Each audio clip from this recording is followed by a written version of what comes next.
పోడు భూముల పేరుతో ఆదివాసీల ఓట్లు దండుంటూ ఆదివాసీలను మోసం చేస్తున్నారని కొరం కనకయ్య అసహనం వ్యక్తం చేశారు. భద్రాద్రి కొత్తగూడెం జిల్లా ప్రజా పరిషత్ చైర్మన్ క్యాంపు కార్యాలయంలో కొరం కనకయ్య అధ్యక్షతన పొంగులేటి శ్రీనివాసరెడ్డి వర్గీయులు విలేకరుల సమావేశం నిర్వహించారు. ఈ సందర్భంగా ఈ నెల 27వ తేదీన భద్రాద్రి కొత్తగూడెం జిల్లాలో పొంగులేటి శ్రీనివాస్ తలపెట్టిన పోడు రైతు భరోసా యాత్ర, కలెక్టరేట్ ముట్టడి కార్యక్రమాలను పొంగులేటి అభిమానులు, పోడు సాగు రైతులు, ఆదివాసీలు భారీగా పాల్గొని జయప్రదం చేయాలని కొరం కనకయ్య విజ్ఞప్తి చేశారు.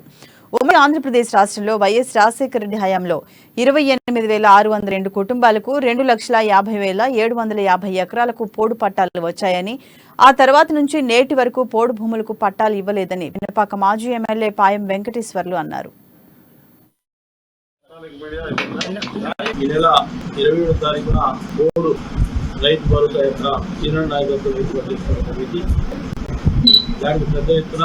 భద్రాద్రి కొత్తగూడెం జిల్లాలో ఉన్నటువంటి ఎల్లందు, కొత్తగూడెం, పినపాక, నర్సరావుపేట,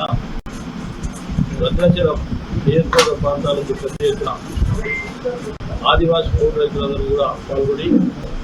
విజయవంతం చేయాలని చెప్పి విజ్ఞప్తి చేస్తూ, ఏదైతే తెలంగాణ రాష్ట్ర ప్రభుత్వం వచ్చిన తర్వాత గౌరవ ముఖ్యమంత్రి గారు గిరిజన ప్రాంతంలో ఉన్నటువంటి ఆదివాసులందరూ కూడా పోడు పట్టాలు ఇస్తారని చెప్పి 2018 మోసమైన మాటలు చెప్పి మరి ఆదివాసులు